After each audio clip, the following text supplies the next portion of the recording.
நாமல் ராஜபக்சவின் இனவாதம் இனியும் எடுபடப் போவதில்லை. லக்மாலி அதிரடி. நாடாளுமன்றத்தில் அவசரகால சட்டம் தொடர்பில் அங்கீகாரம். விடுதலை புலிகள் தலைவரின் வீட்டை கட்டும் திட்டம் பாராளுமன்றத்தில் உண்டாக்கிய சர்ச்சை. மீண்டும் கோட்டபாயவை நீதிமன்றத்துக்கு முன்னிலையாகுமாறு கோரிக்கை. நாமலின் பெயரை கேட்டதும் பாய்ந்து ஓடிய அர்ச்சுனா ஆளும் கட்சியோடு சண்டை. கெஹலியவின் மகள் சமுத்ரி ரம்புக்வல விடுதலை. போட்டி போட்டு அதிவேகமாக ஓடிய 2 பேருந்துகள் விபத்து. கொழும்பில் 2 பெண்கள் அதிரடி கைது.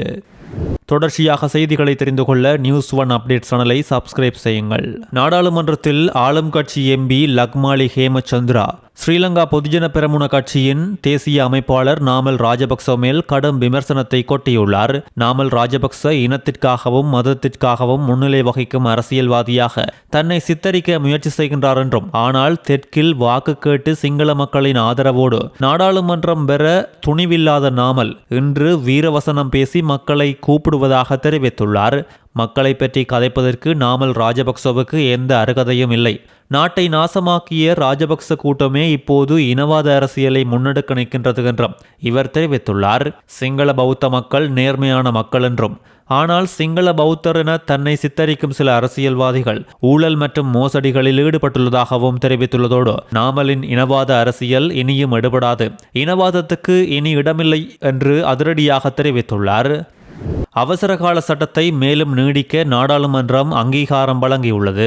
குறித்த தீர்மானம் நேற்று மாலை சபையில் 104 மேலதிக வாக்குகளால் நிறைவேற்றப்பட்டுள்ளதோடு, இதற்கு ஆதரவாக 106 வாக்குகளும் எதிராக 2 வாக்குகளும் அளிக்கப்பட்டுள்ளது.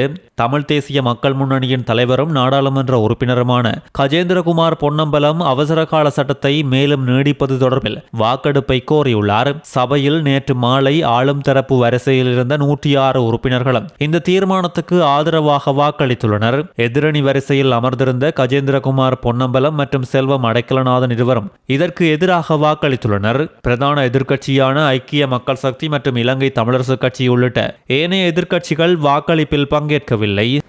இந்த அரசாங்கம் டிட்வா சூறாவளியால் பாதிக்கப்பட்டவர்களுக்கு வீடு வழங்குவதை விட்டுவிட்டு விடுதலை புலிகள் அமைப்பின் தலைவர் பிரபாகரனின் வீட்டினை கட்டும் திட்டத்தை செயற்படுத்தி வருவதாக எதிர்க்கட்சி நாடாளுமன்ற உறுப்பினர் ஹெக்டர் ஹப்புகாமி தெரிவித்துள்ளார். குறித்த விடயத்தை நேற்று நாடாளுமன்றத்தில் உரையாற்றும் நேரம் அவர் தெரிவித்துள்ளதோடு, இந்த அரசாங்கம் செல்லும் பாதை பாரதூரமானது என்றும் தெரிவித்துள்ளார். இராணுவத்தினரை புறக்கணிக்கும் செயல்பாட்டை இந்த அரசாங்கம் முன்னெடுக்கின்றது. நடைபெற்ற சுதந்திர தினத்தில் இராணுவத்தினரின் தியாகங்கள் ஜனாதிபதியால் சுட்டிக்காட்டப்படவில்லை. அத்தோடு இந்திய கடல் தொழிலாளர்களால் எமது நாட்டு தொழிலாளர்கள் பாதிக்கப்பட்டுள்ளதாகவும், இவை தொடர்பில் நீங்கள் எடுத்த நடவடிக்கை என்ன? குறித்த பிரதேசத்துக்கு சென்று பார்வையிட்டீர்களா? இது அரசின் பாரதூரமான செயல் எனவும் இவர் தெரிவித்துள்ளார். வீதியோரத்தில் சென்ற பாடசாலை மாணவி லொரி மோதி விபத்தில் உயிரிழந்துள்ளார். எலப்பாத்த காவல்துறை பிரிவுக்குட்பட்ட காணதோள இலுக்குதென்ன வீதியின் இலக்கம் 79 ரப்பர் தோட்டத்துக்கு அருகில் இந்த விபத்து நேற்று நண்பகல் இடம்பெற்றுள்ளதோடு, உயிரிழந்த மாணவி அலகெட்டிய பிரதேசத்தை சேர்ந்த 11 வயதுடையவர் என்பதும் குறிப்பிடத்தக்கது. ரத்தினபுரி வைத்தியசாலையில் விபத்தில் காயமடைந்து மாணவி அனுமதிக்கப்பட்ட பின் உயிரிழந்ததாக காவல்துறையினர் தெரிவித்துள்ளதோடு, விபத்து தொடர்பில் சந்தேக நபர் ஒருவர் கைது செய்யப்பட்டுள்ளதோடு, எலப்பாத்த காவல்துறையினர் மேலதிக விசாரணைகளை முன்னெடுத்து வருகின்றனர். அனுர அரசால் விசாரணைக்கு அழைக்கப்பட்ட முன்னாள் அமைச்சர்களில் கெஹலிய ரம்புக்வெல்ல பிரதானமானவர். காரணம், மஹிந்த ராஜபக்ச குடும்பம் போலே கெஹலியவின் குடும்பமும் ஒருவர் விடாது விசாரணைக்கு அழைக்கப்பட்டுள்ளனர். அந்த வகையில் முன்னாள் அமைச்சர் கெஹலிய ரம்புக்வெல்லவின் மகளான சமுத்ரி ரம்புக்வெல்ல நேற்று கைது செய்யப்பட்ட நிலையில் அவரை பிணையில் விடுதலை செய்யுமாறு கொழும்பு நீதவான் உத்தரவிட்டுள்ளார். 300 லட்சம் ரூபாய் பணத்தை மோசடி செய்த குற்றச்சாட்டு காரணமாக கெஹலியவின் மகள் சமுத்ரி ரம்புக்வெல்ல லஞ்ச ஊழல் விசாரணை ஆணைக்குழு அதிகாரிகளால் நேற்று கைது செய்யப்பட்டார். கைது செய்யப்பட்ட சமுத்ரி ரம்புக்வெல்ல கொழும்பு பிரதான நீதவான் முன்னிலையில் ஆஜர்படுத்தப்பட்டதை தொடர்ந்து 5 மில்லியன் ரூபாய் சரீரப்பணையில் விடுதலை செய்யப்பட்டுள்ளமை குறிப்பிடத்தக்கது. நாடாளுமன்ற உறுப்பினர் நாமல் ராஜபக்ச குறித்து பிரதி அமைச்சர் மஹிந்த ஜெயசிங்க கருத்து தெரிவித்த போது, நாடாளுமன்ற உறுப்பினர் ராமநாதன் அர்ச்சுனா அதற்கு பாய்ந்து பதிலளிக்க வழிகிட்டதால் சபையில் கடும் வாக்குவாதம் ஏற்பட்டுள்ளது. நாடாளுமன்றத்தில் நேற்று அவசரகால சட்ட விவாதத்தின் நேரம் குறித்த சம்பவம் இடம்பெற்றுள்ளதோடு, பிரதி அமைச்சர் நாடாளுமன்ற உறுப்பினர் அர்ச்சுனாவை பார்த்து சும்மா கத்த வேண்டாம் என எச்சரிக்கை விடுத்துள்ளார். இதற்கு பதிலளித்த அர்ச்சுனா, நாமல் பற்றி கதைக்கும் போது எனக்கு கோபம் வருவதாக கூறுகின்றார்கள், ஆனால் நாமலின் தந்தையின் பெயரை கூறும்போது அரசாங்கத்தில் உள்ளவர்கள் சிறுநீர் கழிப்பார்கள் என்று தனக்கு நன்றாக தெரியும் என்று கூறியுள்ளதோடு மஹிந்த ராஜபக்சவை சந்திக்க போகும்போது ஆளும் கட்சி உறுப்பினர்கள் செருப்பை கழற்றி வைத்து சென்றதாகவும் அவ்வாறு செய்ய வெட்கமாக இருக்கவில்லையா என்றும் அர்ச்சுனா கேள்வி எழுப்பியுள்ளமை கடும் சர்ச்சையை உண்டாக்கியுள்ளது. ஊழல் இல்லாத நிர்வாகம், ஜனநாயகம் மற்றும் பொருளாதார சுபீட்சம் பற்றி பேச முடியாத எதிர்க்கட்சியில் உள்ள சில பேரின் ஒரே கோஷமாக இனவாதம் மாறியுள்ளதாக ஜனாதிபதி அனுரகுமார திசாநாயக்க தெரிவித்துள்ளார். வடக்கிலோ தெற்கிலோ இனவாதம் மீண்டும் தலைதூக்க இடமளிக்கப்பட மாட்டாது என ஜனாதிபதி தெரிவித்துள்ளதோடு நமது பெரிய பலம் ஒற்றுமை என்றும் நமது நாட்டின் முக்கிய பலம் நாம் ஒன்று சேரும் இடத்தில் உள்ளது என்றும் அனைவரும் ஒன்றிணைவதன் மூலம் நாட்டை வலுவாக கட்டியெழுப்ப முடியும் என்றும் சுட்டிக்காட்டியுள்ளார். கடந்த கால பாரம்பரியத்தின் அடிப்படையில் புதிய உலகத்திற்கு பொருத்தமான பொருளாதார மாற்றத்திற்கு அரசாங்கம் அர்ப்பணிப்போடு இருப்பதாகவும் ஜனாதிபதி அனுர தெரிவித்துள்ளார். லலித் குகன் ஆகியோர் காணாமல் ஆக்கப்பட்டது குறித்து பாதுகாப்பு காரணங்களை காட்டி கோட்டபாய ராஜபக்ச நீதிமன்றத்துக்கு சமூகம் அளிக்காதது கண்டனத்துக்குரியது என்றும் அரசாங்கம் நீதியை நிலைநாட்ட முன்வர வேண்டும் என்றும் கோரிக்கைகள் முன்வைக்கப்பட்டு நேற்று யாழ்ப்பாணத்தில் போராட்டம் ஒன்று முன்னெடுக்கப்பட்டுள்ளது. பலத்த கோஷம் எழுப்பி பதாகைகளை தாங்கியவாறு போராட்டம் முன்னெடுக்கப்பட்டதோடு போராட்டத்தில் யாழ்ப்பாணத்தை மையப்படுத்திய சமூக உரிமை இயக்கம் மற்றும் தெற்கை மையப்படுத்திய சிங்கள சகோதரர்களும் கலந்து கொண்டுள்ளனர். அதிவேகமாக களுத்துறை வெட்டுமகடை சந்தியில் ஒன்றுடன் ஒன்று போட்டியிட்டு சென்ற 2 பேருந்துகள் விபத்துக்குள்ளாகியுள்ளது.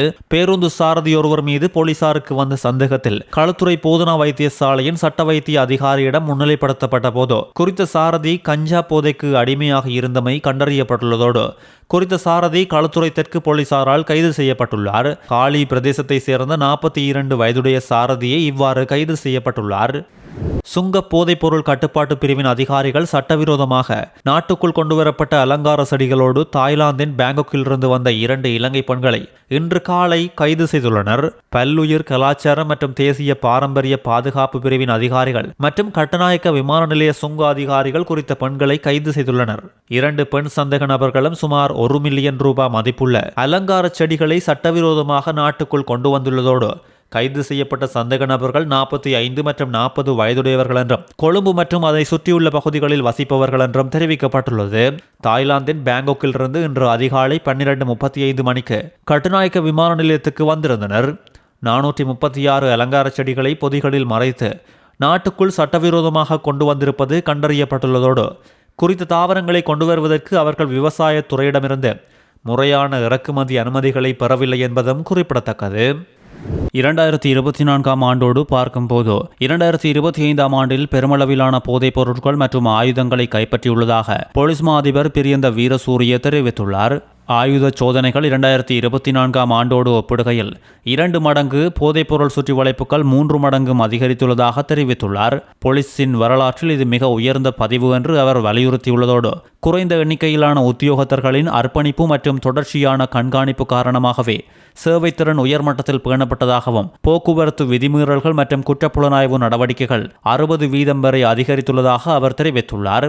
அத்தோடு 4500க்கும் மேற்பட்ட பதவி உயர்வுகள் வழங்கப்பட்டுள்ளதாகவும் பிரியந்த வீரசூரிய இதன்போது தெரிவித்துள்ளமை குறிப்பிடத்தக்கது. 2026 தை மாதத்தில் வெளிநாட்டு தொழிலாளர்கள் இலங்கைக்கு 751 மில்லியன் அமெரிக்க டாலர்களை அனுப்பியுள்ளதாக இலங்கை மத்திய வங்கி தெரிவித்துள்ளது. 2025 ஜனவரியில் வெளிநாட்டு பணம் அனுப்பும் தொகை 573 மில்லியன் அமெரிக்க டாலர்களாக பதிவு செய்யப்பட்டது. கடந்த வருடம் இதே காலகட்டத்தோடு ஒப்பிடும்போது 2026 ஜனவரியில் வெளிநாட்டு பணம் அனுப்பும் தொகை 178 மில்லியன் அமெரிக்க டாலர்கள் அதிகரித்துள்ளதோடு 2026 ஜனவரியில் சுற்றுலா வருமானமாக 378 மில்லியன் அமெரிக்க டாலர்கள் ஈட்டப்பட்டதாக அறிக்கை சுட்டிக்காட்டுகிறது. இருந்தாலும் 2025 ஜனவரியில் சுற்றுலா வருமானம் 400 மில்லியன் அமெரிக்க டாலர்கள் என்றும் இது ஜனவரி 2026 ஒப்பிடும்போது 5.6% குறைவு என்றும் இலங்கை மத்திய வங்கி மேலும் தெரிவித்துள்ளது.